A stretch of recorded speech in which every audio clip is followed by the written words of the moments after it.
Syaitanirrajim. Bismillahirrahmanirrahim. Assalamualaikum warahmatullahi ta'ala wabarakatuh. Apa kabar tuan-tuan sekalian? Alhamdulillah, alhamdulillah, summa alhamdulillah. Nahmaduhu wa nasta'inuhu wa nastaghfiruh wa na'udzu billahi min shururi anfusina wa min sayyiati a'malina. من يهده الله فلا مضل له ومن يضلل فلا هادي له. أشهد أن لا إله إلا الله وحده لا شريك له وأشهد أن محمدا عبده ورسوله. قال الله تعالى في كتابه العزيز: أعوذ بالله من الشيطان الرجيم. بسم الله الرحمن الرحيم.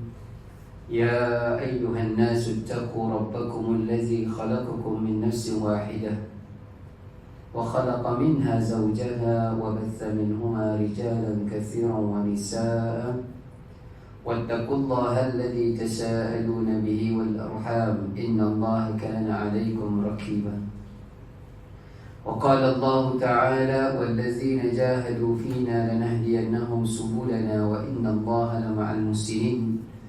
وقال النبي صلى الله عليه وسلم: من سلك طريقا يلتمس فيه علما سهل الله له إلى الجنة. وقال أيضا: اقرأوا القرآن فإنه يأتي يوم القيامة شفيعا لأصحابه. اللهم إني ظلمت نفسي ظلما كثيرا لا يغفر الذنوب إلا أنت فاغفر لي مغفرة من عندك وارحمني إنك أنت الغفور الرحيم. فأما بعد. Alhamdulillah summa alhamdulillah. Puji-pujian, kesyukuran kita panjatkan kepada Allah Subhanahu wa ta'ala, Tuhan semesta alam, Rabbul Alamin. Allah Subhanahu wa ta'ala memberikan kepada kita iman dan Islam, dua nikmat yang paling besar diberikan kepada kita. Tanpa iman dan Islam, mungkin kita akan hidup di atas dunia ini tanpa ada panduan. Mungkin kita akan hidup mengikut hawa nafsu. Tidak ada satu panduan yang memberikan kita jalan sebenar, cara sebenar berada di atas muka bumi Allah. Maka hargai iman dan Islam ini. Bermula sejak lagi kita lahir, keluar daripada perut ibu kita, abah ataupun ayah kita melaungkan azan, syiar Islam yang pertama masuk ke dalam telinga kita. Membesarkan Allah, memberitahu bahawa solat itu adalah satu perkara yang penting. Kemudian barulah mencari ataupun mengejar urusan dunia. Tuan-tuan yang dirahmati Allah sekalian, kemudian dengan nikmat kesihatan, nikmat umur pada hari ini, dipanjangkan lagi umur kita, menandakan semakin hampir sebenarnya kita kepada Allah Subhanahu wa ta'ala. Ramai orang merasakan ketika umurnya meningkat, dia rasa lagi banyak nikmat dia boleh guna. Namun yang sepatutnya kita rasa adalah ketika rakan, ahli keluarga mengucapkan ulang tahun kelahiran untuk kita, sepatutnya terbayang di fikiran, di minda kita, kita semakin hampir kepada pencipta kita, Allah Subhanahu wa ta'ala. Maka syukuri dengan nikmat kesihatan, nikmat umur ini.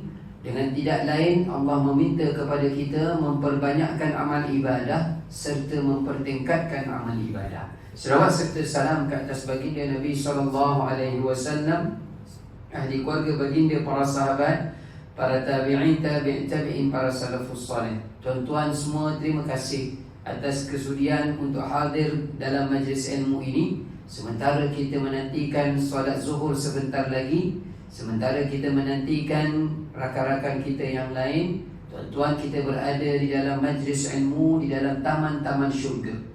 Jika kita semua ingin ataupun bercita-cita berada di taman syurga yang sebenar nanti di yaumil qiyamah, maka bersiap sedialah berada di taman syurga di atas dunia ini.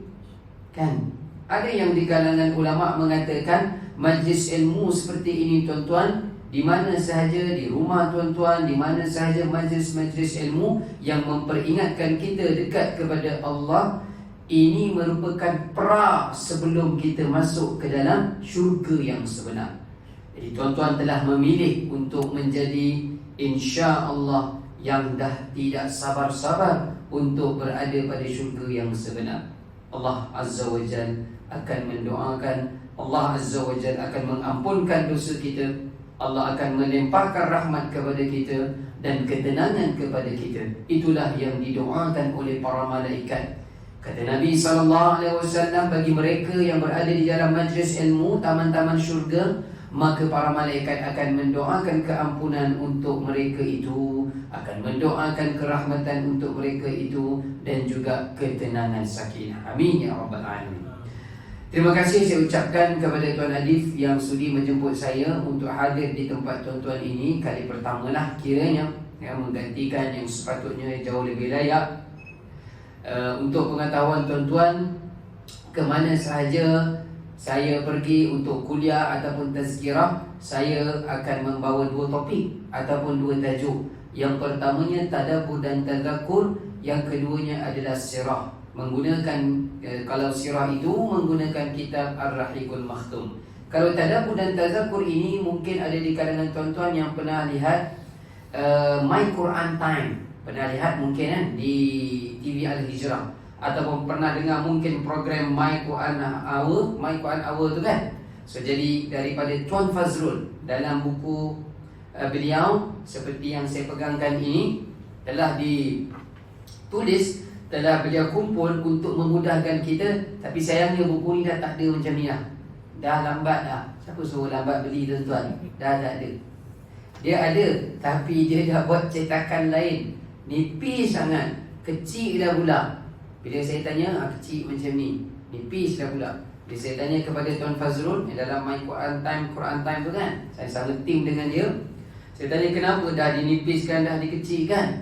Dia kata untuk mereka yang nak lebih lagi maklumat, kena ikuti kelas dalam TV Al-Hijrah tersebut. Tapi kita berada di pejabat pukul 12 tengah hari kan, mana pula nak tengoknya ya. Jadi ada di kalangan rakan-rakannya seperti saya, kami bergerak pergi masuk ke masjid, ke surau ya, di mana-mana tempat. Macam malam ini nanti saya berada di Puchong, saya membawakan tadabbur dan tazakkur dan buku daripada ditulis oleh beliau. Ada di Shah Alam macam petang ini, pukul 3 nanti Shah Alam, mereka sudah sampai pada juzuk ke-29. Dah habis, hampir sipi lagi, satu juzuk lagi nak habis. Bermula daripada Al-Fatihah sampai dah mereka sekarang sampai petang ini surah Al-Qiyamah. Nak masuk juzuk ke-30 dah. Lepas lagi 3 surah masuk juzuk 30. Itu dah memakan masa 5 tahun. Entah berapa tahun kita nak jumpa dekat sini, wallahu ta'ala a'lam. Ada umur, ada rezeki, kesihatan, insya-Allah semua dalam ketentuan Allah. Tuan-tuan yang dirahmati Allah, apabila satu malam saya, Tuan Fazrul dan CEO Karang Craft, kalau tuan-tuan kenal Datuk Husamuddin kan, yang sinar harian yang Karang Craft tu dekat seksyen 16 Shah Alam tu, seksyen 15 tu, kilang dia tu. Satu malam dia jemput kami makan di Shah Alam. Saya pun bertanya kepada dia, Datuk, kenapa kilang Karang Craft tu keluarkan Al-Quran terjemahan seperti ini? Ni kilang dari kilang dia lah ni. Ada 8 cetakan yang berbeza dan kesemua ke-8 itu ada terjemahan. Kenapa sampai 8? Apa terjemahan pertama bahasa Melayu, terjemahan kedua bahasa Inggeris ke, terjemahan ketiga bahasa Jawa ke, bahasa lain ke? Tak, semua bahasa Melayu. Dah tu kenapa sampai 8?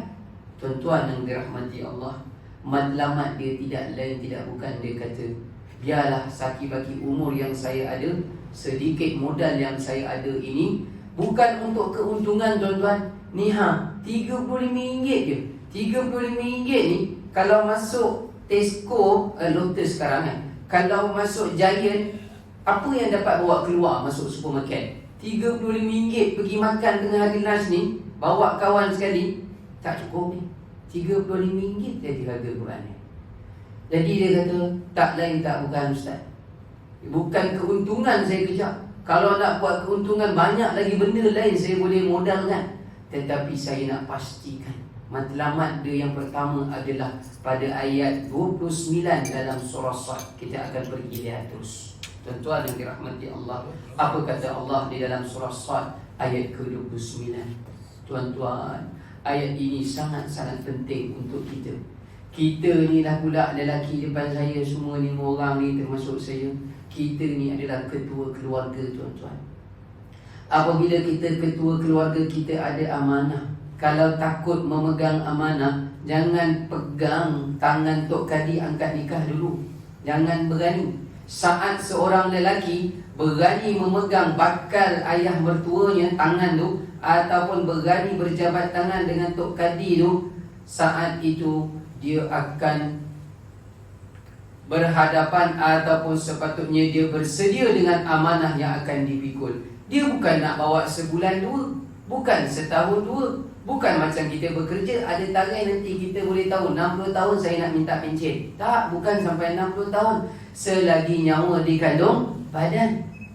Takdir Allah kalau kita berkahwin 60 tahun bersama pasangan, 60 tahun dah memegang amanah tersebut. Jadi sebagai seorang suami, tuan-tuan, kita ingat sama-sama ni ayat 29 dalam surah Sad. Saya cuba bacakan di mana-mana tempat. Inilah jawapan daripada Datuk Husamuddin tu tadi, tuan-tuan. Dan tolong pegang bersama-sama ayat ini. Di mana tempat saya pergi, pertemuan yang pertama pasti kita akan melihat ayat ini. Kata Allah Subhanahu wa taala, A'udzu billahi minasyaitonir rajim. Bismillahirrahmanirrahim. Kitabun anzalnahu ilaika mubarakun liyadabbaru ayati wa liyatadhakkara ulul albab. Ada perkataan yang biasa kita dengar, tuan-tuan. Antaranya perkataan kitab, merujuk itu Al-Quran. Antaranya perkataan mubarak, orang kita pun panggil apa dia? Keberkatan. Antara perkataan lagi ulul albab, juga kita biasa dengar. Hari ini ramai anak-anak pergi berebut hantar anak ke sekolah MRSM, ulul albab. Pernah dengar kan? Kita tengok apakah terjemahan dan tadaburnya. Kenapa penting ayat ini yang disebutkan oleh Datuk Husamuddin?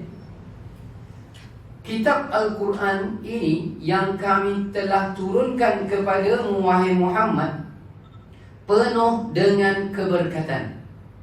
Ini kita harap dalam kehidupan kita, tuan-tuan, agar mereka menghayati ayat-ayatnya. Ini adalah satu arahan daripada Allah. Arahan yang pertama adalah agar mereka menghayati ayat-ayatnya. Arahan yang kedua, agar orang-orang yang berakal sihat mendapat pengajaran.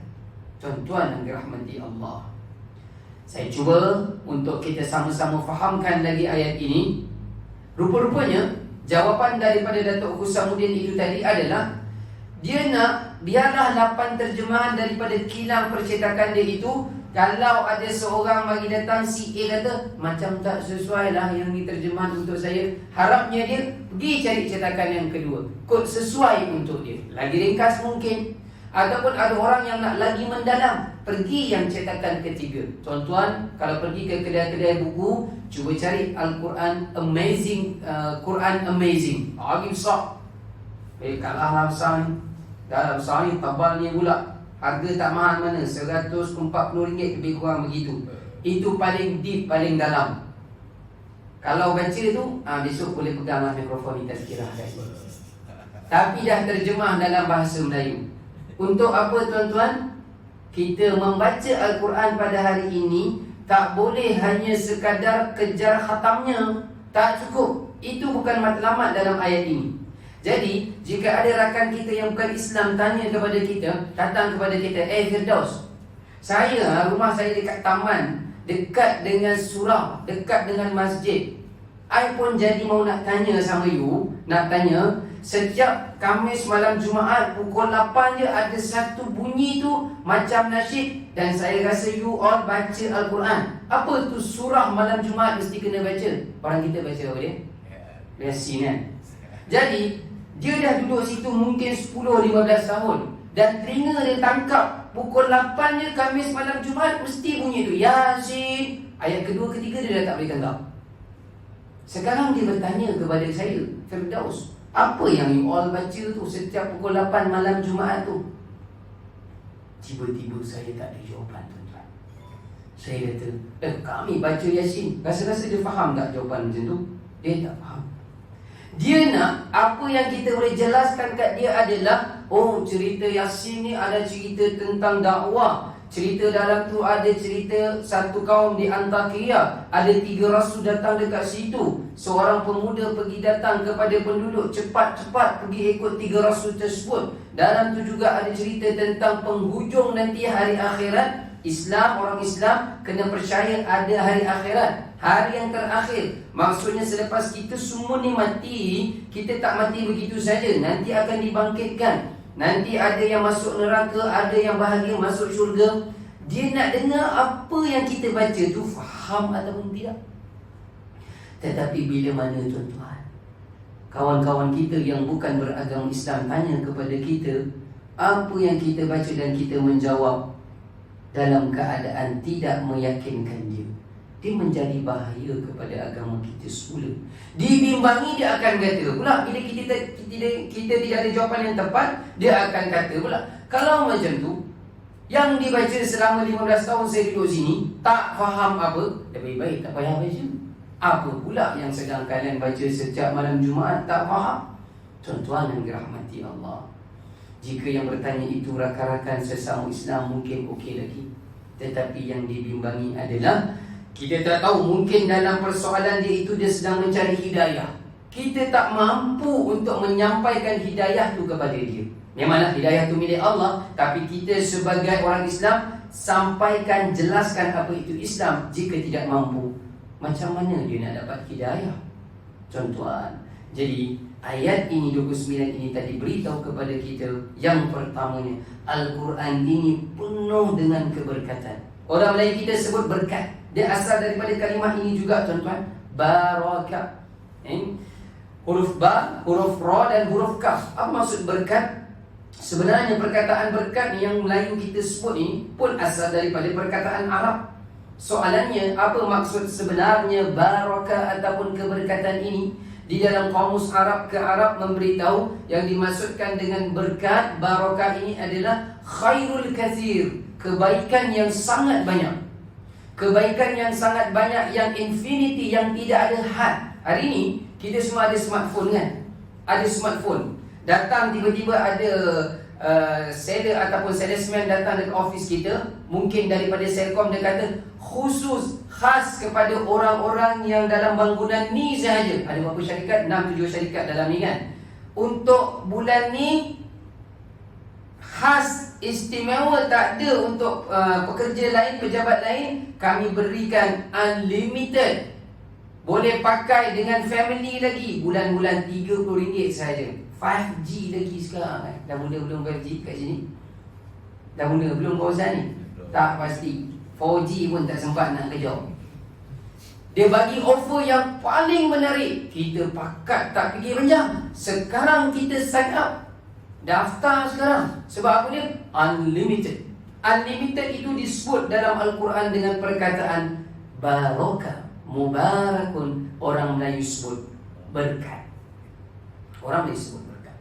Maka tuan-tuan yang dirahmati Allah, juga yang dimaksudkan dengan kalimah mubarakun adalah seperti dalam kamus diterjemahkan lagi. Pernah kita lihat National Geographic, kawasan di tengah Sahara di Afrika sana. Di tengah Afrika itu ada kolam, ada oasis, ada air dalamnya, nama pun kolam. Bila ada kolam di tengah padang pasir ataupun kawasan lapang yang kering itu, apa yang akan ada di sekitar kolam dan di dalam kolam itu, tuan-tuan? Ada apa? Binatang kan? Dalam kolam ada apa dia? Sang bedal. Bukan buaya darat. Buaya darat perangai orang. Ini real punya buaya. Dialah yang akan menguasai. Rasanya dialah yang akan menguasai kolam tersebut. Dalam keadaan dia tu ganas, dia tu adalah yang paling kuat, reptilia yang kuat dekat situ. Tapi di sekitar kolam, di tepi-tepi tu tetap ada tak binatang yang lain? Ada juga. Adanya nanti kuda belang, adanya nanti seladang, zirafah pun ada. Burung pun ada. Apa sebenarnya yang dikehendaki oleh binatang-binatang ini? Ingin apa dia? Ingin minum. Ingin minum. Ya, jika tak minum nanti mati. Yang dimaksudkan dengan keberkatan itu juga adalah kolam itu tadi sangat-sangat diperlukan. Kolam yang ada air itu tadi sangat-sangat diperlukan oleh kehidupan-kehidupan yang hidup, ya, binatang yang hidup ini. Walaupun dalamnya itu ada binatang yang buas, boleh membahayakan nyawa binatang-binatang yang lain, tetapi tetap mereka tuju ke kolam tersebut. Ini juga yang dimaksudkan dengan keberkatan. Maka Al-Quran ini sangat-sangat diperlukan oleh orang Islam. Tuan-tuan yang dirahmati Allah, ya, apabila hari ini ada orang Islam beritahu kepada kita hidupnya susah, serba tak kena, bersama dengan keluarga rasa tak bahagia, berkahwin tiba-tiba tak dapat sakinah, rahmah dan mawaddah, sebenarnya orang Islam tidak sepatutnya berlaku yang seperti itu. Tidak lain tidak bukan, dia berpunca daripada antara dia dengan Allah, antara dia dengan Al-Quran. Ini punca dia. Bila ada orang yang hidupnya tidak bahagia, walaupun ada gaji tetapi rasa masih tidak cukup, cuba cek, nombor satu mesti hubungan dia dengan Allah bermasalah. Ya, semalam sempat kita kongsi di puncak alam kan, di surah Al-Ikhlas, alam suriah semalam. Saya katakan, ada orang apabila azan dilaungkan, orang Islam lah, ada manusia, ada orang Islam apabila tahu waktu solat yang 5 waktu ini, dia akan jadi dua keadaan. Orang Islam apabila tiba waktu solat, dia akan jadi dua keadaan, dan dia hanya boleh pilih salah satu je.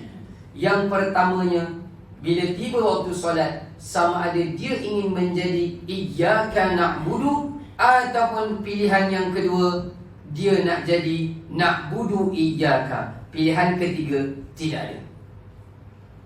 Yang menyebabkan, yang saya katakan tadi, ada orang Islam di atas dunia ini, apabila hidupnya tidak bahagia, kerja rasa sentiasa tak cukup, bermasalah bukan hanya di rumah, di pejabat pun bermasalah. Dia adalah orang-orang yang apabila tiba waktu solat, dia meletakkan dirinya na'budu iyyaka. Dia solat, tetapi dia solat di hujung waktu.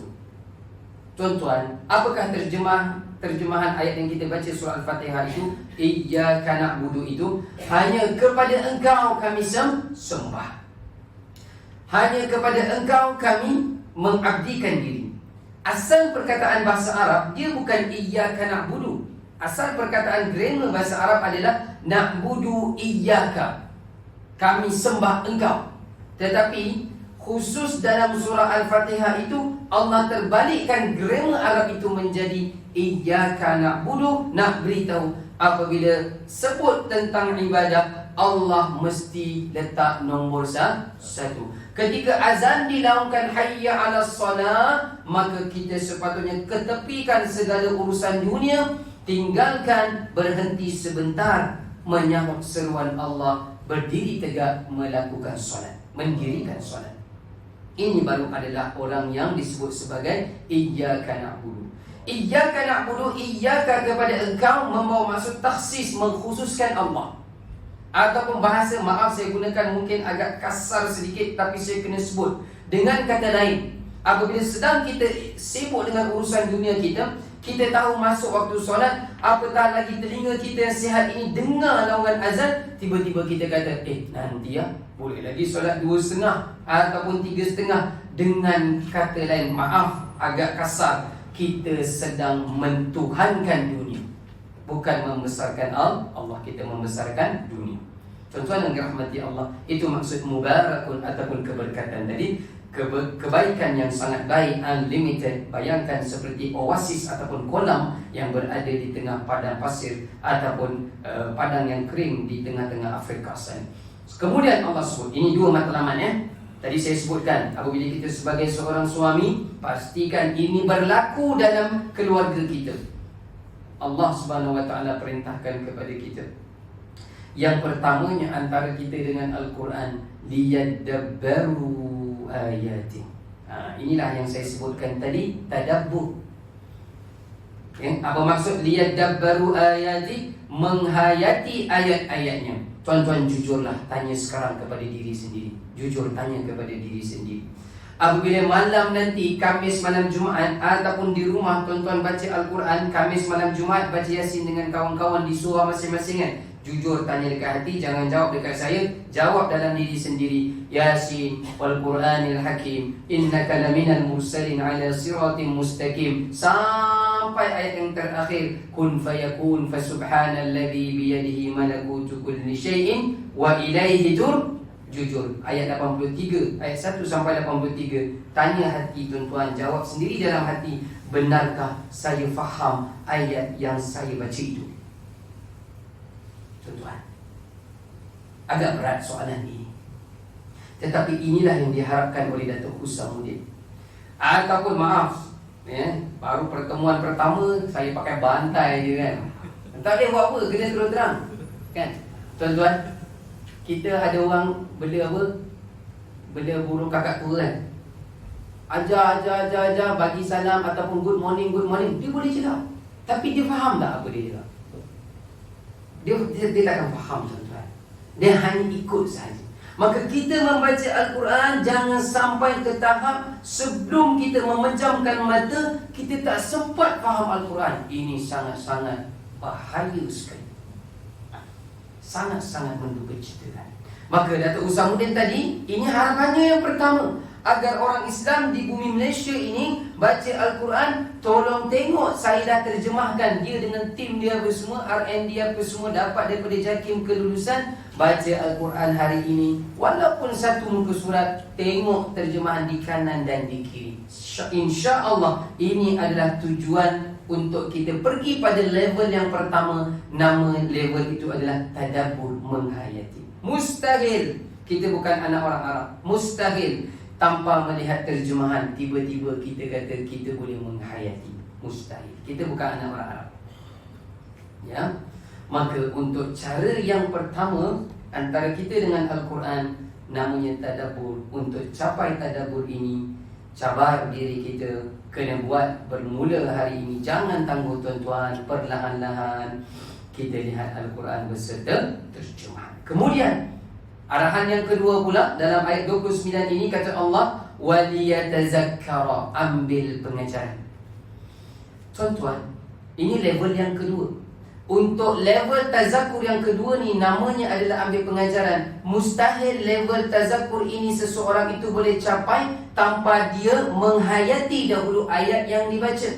Untuk menghayati ayat-ayat Al-Quran mustahil juga berlaku tanpa dia membaca dahulu. Maka flow-nya bagaimana? Baca Al-Quran dengan baik. Jika masih ada masalah dengan tajwid, cari guru untuk kita perbaiki. Dah baca Al-Quran, bagus tajwid, jangan terhenti di situ. Cari mana-mana guru atau baca terjemahan untuk faham ayat-ayat yang kita baca. Baru level yang pertama namanya tadabbur. Dah tadabbur, pergi usaha dalam keluarga dan masyarakat kita, tazakkur. Ini dua matlamat terbesar. Al-Quran ini diturunkan kepada baginda Nabi sallallahu alaihi wasallam. Tuan-tuan, jika ditanya dalam surau ini, siapa yang nak mendapat syafaat daripada Nabi sallallahu alaihi wasallam, semua angkat tangan. Bukan takat angkat tangan, mungkin berdiri. Mungkin berdiri. Apabila kita nak jadi umat Nabi yang ingin mendapat syafaatnya nanti di mahsyar Allah, maka apa respon kita dengan Al-Quran? Nabi bukan senang ni bawa Al-Quran ni tuan-tuan. Bukan senang. Kita ni dah mudah. Kalau tak nak pegang mushaf Al-Quran ni, dalam smartphone kita, tab kita pun ada. Senang sangat. Dah banyak dah dimudahkan. Rupa-rupanya, lagi zaman itu semakin mudah, semakin mudah Al-Quran itu sampai, rupa-rupanya semakin jauh orang-orang Islam dengan Al-Quran tersebut. Harapnya ini tidak berlaku. Walaupun dah berlaku, harapnya saya tidak berlaku di kalangan tuan-tuan dan keluarga kita. Allah Azza wa Jalla sebut satu ucapan yang keluar daripada mulut Nabi yang mulia sallallahu alaihi wasallam dalam surah Al-Ahzab. Nadanya sedih tuan-tuan. Apa Nabi kata dalam ayat tersebut? Wa qala ar-rasul Ya Rabbi inna qaumi ittakhadhu hadzal Qur'an mahjura. Benarlah apa yang Nabi kata dalam ayat itu. Satu ketika, satu hari Nabi mengadu kepada Allah, Ya Tuhanku, sesungguhnya kaumku telah menjadikan Al-Quran ini barang yang ditinggalkan. Apa maksud barang yang mahjura ini? Barang yang ditinggalkan ini maksudnya apa? Bukan sekadar hanya tersusun cantik di rak. Bukan hanya sekadar itu dimaksudkan. Maksudnya juga orang yang membaca Al-Quran tapi dia tak ada usaha untuk faham. Termasuk dalam ayat mahjura tadi, tuan-tuan. Bimbang kita tergolong dalam golongan tersebut. Maka tuan-tuan, ini dua matlamat. Jika ada siapa yang bertanya kepada kita, apa matlamat paling utama Al-Quran ini turun kepada Nabi dan sampai ke negara kita, sampai mampu kita baca hari ini, jawapannya pada ayat 29 ini, tadabbur dan tazakkur. Menghayati dan ambil pengajaran. Lakukan action dalam kehidupan, itu tazakkur. Ulul albab. Ini ulul albabnya. Tuan-tuan yang dirahmati Allah, pernah makan kelapa? Pernah pergi tuan-tuan cuba biasakan minum air kelapa seminggu 3 kali ya. Ini untuk dia sebenarnya superfood antara lain dengan nanas kan. Banyak kajian. Ulul albab ini ulama tafsir sebutkan, kita untung negara kita ada kelapa. Jika anda bertanya kepada kita, apa maksud ulul albab ni? Walaupun dalam terjemahan ini adalah yang berakal sihat, orang-orang yang berakal sihat. Siapa pernah makan kelapa, ulul albab ini tafsirannya adalah ambil kelapa tu belah, bukan minum air dia sahaja, belah. Kan? Bila belah, apa yang pertamanya kita nampak? Bila belah yang pertamanya, kalau kita terlajak parang tu pum, terkeluarlah pula air dia kan. Ya, mungkin kita sempat tak ada, kita akan minum. Belah lagi sampai dia terbelah dua. Kita nak makan kelapa yang muda, isi dia tu kan. Tuan-tuan, kalau yang tua kita tak makan, kita tinggal nak parut je. Yang dimaksudkan ulul albab, yang dimaksudkan al-albab ini adalah dia asal kalimah lubba, lam dan ba, lubba. Ba itu ada sabdu. Kita ambil sudu sedikit je, jangan tekan kuat, sikit je, sentuh sikit pop dia naik atas sudu. Ini maksudnya lubba, isi. Hari ini, kalau tanpa parang, manusia boleh buka tak kelapa muda tu tadi untuk dapatkan lubba tadi? Tak boleh. Bayangkan tuan-tuan, saya berikan tuan-tuan dalam ni kelapa muda, saya keluar daripada bonet kereta saya tak sediakan parang, tolong keluarkan lubba itu sekarang. Tak mampu kan? Maka kita perlukan alat, betul tak? Iaitu parang memudahkan. Alat apa untuk kita dapat khazanah keberkatan dalam agama kita? Yakni Al-Quran. Inilah orang-orang yang Allah sebut ulul albab.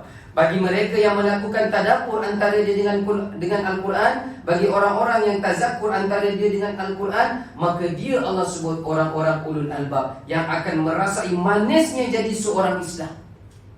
Betapa untungnya jadi orang yang beriman, tak berani untuk tangguh-tangguhkan solat, tak berani meninggalkan bacaan Al-Quran, apatah lagi memahamkan ataupun yang lebih penting mengamalkan dalam kehidupan. Tuan-tuan, kita sedih tak pernah habis berita rasuah dalam negara kita ni. Tak pernah habis. Tuan-tuan tengok ranking data negara kita juga antara top 5 yang banyak sangat kes rasuah. Sedih kita yang melakukan itu adalah orang-orang Islam. Tak perlu sebut siapa, tuan-tuan sendiri maklum. Ya. Bukan hanya di peringkat bawahan, sampai ke peringkat atasan. Mak saya pencen pun cerita macam-macam. Tadi semasa saya dalam perjalanan daripada Ijuk, 20 minit cikgu tu telefon saya, nak cepat pencen lah Ustaz. Kenapa? Macam-macam hal, pening kepala.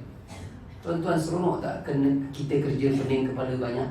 Dengan biokrasi, dengan macam-macam kita sampai ditekan. Ada unsur-unsur rasuah seperti ini. Apabila seorang Islam benar-benar dia melakukan tadabbur dan tazakkur dengan Al-Quran ini, insya-Allah kita tidak akan dengar yang disebut sebagai rasuah ini, tuan-tuan. Na'udzubillah min zalik. Bukan orang yang menerima rasuah sahaja Allah laknat, yang memberi dua side, kedua-duanya pun Allah akan laknat. Ya. Dan belum masuk lagi isu-isu yang lain. Tuan-tuan yang dirahmati Allah, itu ayat yang pertama kita kongsikan pada tengah hari ini. Ayat yang kedua agak keras juga. Pertemuan pertama terus bagi buku dan ruas, tak adanya cannya. Sebab tak tahu ada lagi kesempatan ataupun tidak. Itu je kan. Tuan-tuan cuba tengok pada surah Muhammad ayat 24. Memang kena kat kita kan, tak dapat elak kan. Surah Muhammad surah nombor 47 ayat 24. Dia bentuk soalan. Apabila ayat Al-Quran ini bentuk soalan, jangan dibiarkan ia tinggal tanpa jawapan. Anak-anak kita masuk peperiksaan kan kita pesan kepada dia, kalau kau tak boleh jawab, cuba jawab. Jangan tinggal kertas jawapan kau kosong. Kita minta dia cuba jawab. Ayat 24 Allah sebut dalam bentuk soalan. Afala yatadabbaruna al-Quran am ala qulubin aqfaluha. Tidakkah mereka menghayati Al-Quran? Nampak perkataan tadabbur ni sama macam ayat dalam surah Sad tadi. Apakah mereka tidak menghayati Al-Quran, atau apakah hati mereka sudah terkunci? Oh, Allah sebut tentang hati. Allah tak sebut mata terkunci, tuan-tuan. Allah tidak sebut yang lain itu, panca indera yang lain itu menjadi cacat. Tidak. Allah sebut hati terkunci. Ini bahaya.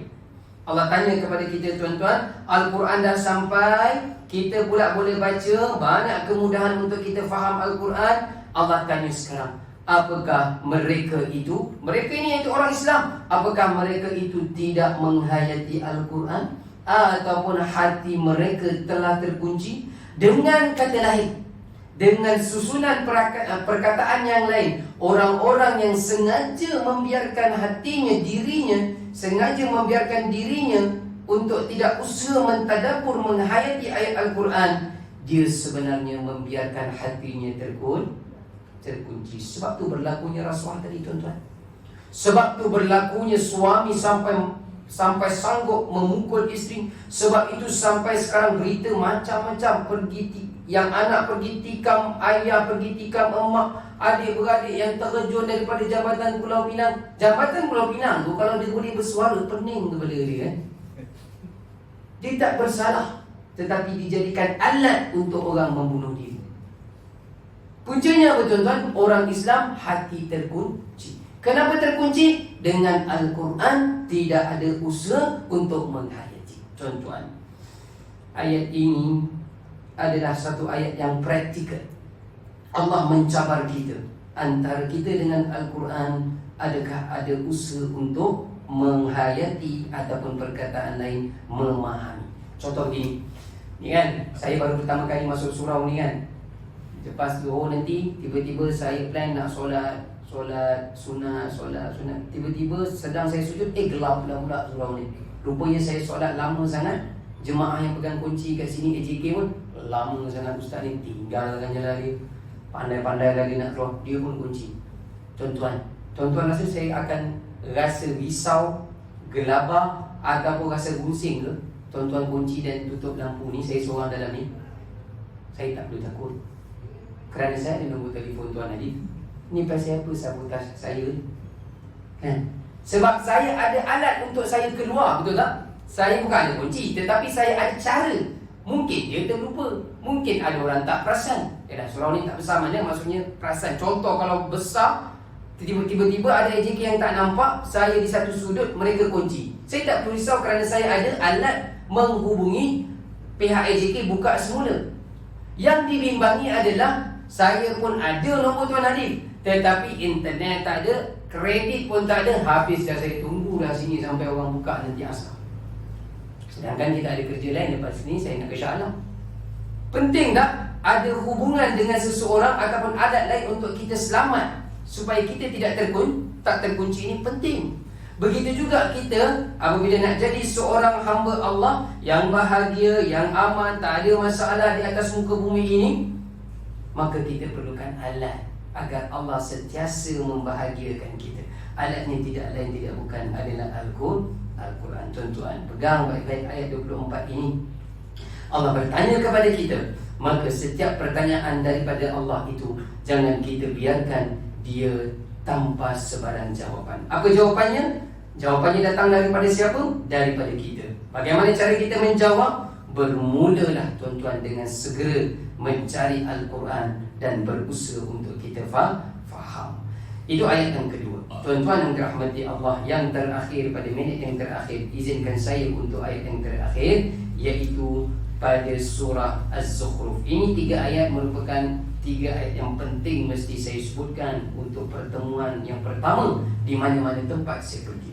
Ayat ke-36 dalam surah Az-Zukhruf, surah nombor 43, kata Allah Subhanahu wa taala, "Wa man ya'shu an dzikrir rahman nuqayyid lahu syaitanan fahuwa lahu qarin." Semalam saya berada di surau Alam Suria tu, kami berada dalam surah Al-Kahfi. Ada cerita tentang Nabi Musa bersama dengan pembantunya Yusha' bin Nun yang menyebabkan agak sedikit tergendala perjalanan mereka disebabkan gangguan oleh syaitan. Dalam ayat yang sedang saya bawakan ini 36 surah Az-Zukhruf ini pun ada perkataan syaitan. Apa terjemahannya tuan-tuan? Sama-sama kita perhatikan dan cuba fahami.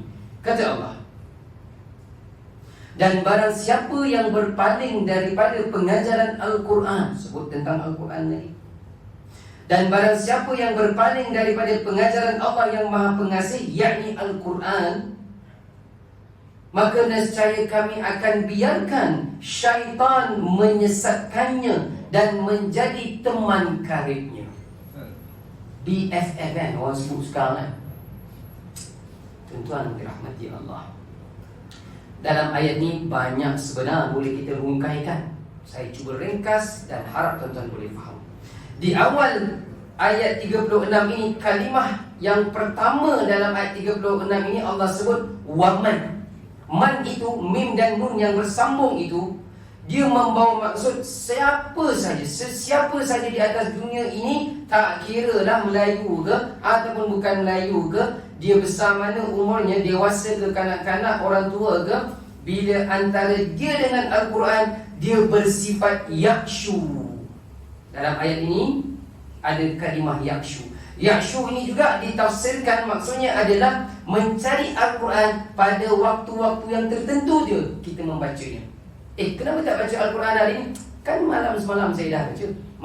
Malam Jumaat nanti Yasin saya baca. Saya lead lagi nanti malam. You jangan risau. Ini juga termasuk dalam kalimah yakshu. Mencari Al-Quran pada hari majlis tertentu termasuk juga dalam yakshu ini. Bahaya tuan-tuan.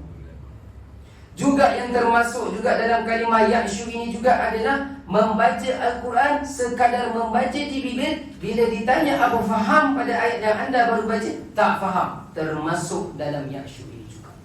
Tuan-tuan, kita baru baca surat Khabar. Kita baru baca surat Khabar. Lama kita ngadap surat Khabar. Kita baru tutup surat Khabar. Kawan mari datang sebelah kita. Tuan, baca apa? Baca surat Khabar ni, baru siap tutup. Apa tajuk utama surat Khabar tu hari ni? Tak tahulah. Tadi kata baca surat Khabar. Iyalah, baru siap baca setengah jam duk menghadap. Dah apa cerita utama? Tak tahu. Apa perasaan kawan kita yang bertanya dekat kita? Betul ke tidak kita ni tuan-tuan? Itu kita dengan surat Khabar. Sekarang kita dengan Al-Quran. Kita baru selesai membaca Al-Quran. Sanggup kita menutup Al-Quran dalam keadaan kita tidak faham. Ini cabaran. Maka termasuklah juga kalimah yakshu ini adalah orang yang sengaja membiarkan Al-Quran yang ada di tangannya. Dia mampu membaca, tetapi dia tidak ada usaha untuk memahami. Tuan-tuan, ini cabaran untuk kita semua. Maka Allah kata, jika ada manusia yang seperti itu perangai dan sifatnya, nuqayyid. Ada kalimah nuqayyid. Tafsiran nuqayyid itu, tuan-tuan pernah tengok tak rantai yang seperti ini, tangan saya ni kan, ni tangan saya kecil je, ada rantai lagi besar kan, rantai. Ini maksud nuqayyid. Kalau saya bawa rantai itu masuk dalam ni, tadi bawa kelapa, ni bawa rantai pula. Kalau saya minta tuan-tuan cabutkan tanpa sebarang alat, boleh cabutkan tak? Putuskan dia. Yang besar-besar gini tak mampu. Allah kata, jika begitulah perangai kita dengan Al-Quran, Allah kata, kami akan rantaikan syaitan dengan diri orang tersebut, dan syaitan itu akan menjadi rakan karib bagi dia. forever and ever. Fahuwa lahu qarin. Tuan-tuan, ini yang kita bimbang di kalangan masyarakat kita. Kenapa ada berlakunya rasuah yang saya sebutkan tadi? Kenapa ada berlakunya penindasan? Kenapa ada berlakunya orang yang boleh bergaduh di dalam masjid? Minggu lepas bergaduh depan saya, bergaduh depan kami baru surau masjid, berdekatan dengan Sungai Buloh. Sedih saya tengok. Sanggup dia tolak pakcik tu kan, pam, sebaya dengan ayah saya. Kami tahan pemuda tu. Saya tahulah, kami tahu awak AJK masjid. Sabarlah, pakcik tu baru selesai solat asar. Saya faham, kami faham anda kena kunci pintu. Tapi boleh tak sebut perkataan yang baik dekat pakcik tu? Yang kami tegur pemuda ni. Dia kata dia adalah AJK masjid. Ikut arahan. Faham, ikut arahan. Anda tak sampai umur nanti 60-70 tahun, tak tahu bagaimana hati seorang yang dah 60-70 tahun, hati dia nak terikat dengan rumah Allah. Dia tolak depan pintu tu. Kami terkejut. Janganlah berkasar kan, tuan-tuan. Kenapa boleh jadi yang seperti ini? Kerana ada hasutan, ada satu perkara yang menguasai diri orang-orang Islam, maka sanggup buat. Baru selesai solat asar di dalam rumah Allah. Tuan-tuan yang dirahmati Allah, perkara ini jika tidak dibiarkan, dia akan menghebah, dia akan lebih parah. Akhirnya orang Islam akan hidup dalam keadaan seolah-olah tidak ada panduan. Sebagai penutup, apa panduan yang terbaik untuk kita bahagia dunia dan akhirat? Masyarakat kita harmoni dan tidak ada berlaku pertelingkahan. Kembali semula kepada Al-Quran. Apa maksud kembali kepada Al-Quran? Membaca Al-Quran bukan hanya sekadar membaca di bibir, untuk sampai ke dalam hati, dan dia punya tunjuknya, zahirnya adalah panca indera. Maka dia bermula dengan usaha untuk memahami Al-Quran ini. Sementara umur masih Allah berikan kepada kita, tuan-tuan. Cabarlah diri, carilah masa, luangkan masa untuk tetapkan sekian masa setiap hari ini. Ini masa antara saya dengan Al-Quran, membaca dan melihat terjemahannya. Panjang umur, murah rezeki, kita bertemu lagi insya-Allah dalam pertemuan. Jika ada kesempatan, saya akan masuk pada surah Al-Fatihah. Mudah-mudahan dapat kita memahami sedikit demi sedikit kalamullah ini yang akan menyelamatkan kita dunia dan akhirat. Jazakumullah khairan katsiran atas jemputan dan perhatian. Saya mohon maaf di atas kekurangan terkasar bahasa. Aqulu qawli hadza wa astaghfirullahal azim li wa lakum. Assalamualaikum warahmatullahi taala wabarakatuh. أعوذ بالله من الشيطان الرجيم. بسم الله الرحمن الرحيم. الحمد لله رب العالمين والصلاة والسلام على أشرف الأنبياء والمرسلين وعلى آله وصحبه أجمعين. Ya Allah, ya Tuhan kami, jadikanlah perhimpunan kami pada hari ini perhimpunan yang Engkau rahmati. Perpisahan kami selepas ini perpisahan yang tiada maksiat padanya. Jadikanlah Al-Quran ini, ya Allah, musim bunga di dalam hati-hati kami. Jadikanlah Al-Quran ini mudah untuk kami membacanya siang dan malam, mudah untuk kami faham, mudah untuk kami menggunakan di dalam kehidupan kami, dalam kehidupan kami, dalam keluarga kami, organisasi kami. Wassallallahu ala sayyidina Muhammad wa ala alihi wa sahbihi wa baraka wa sallam. Walhamdulillahi rabbil alamin. Taqabbalallahu minna. Kita tangguh dengan kafaratul majlis.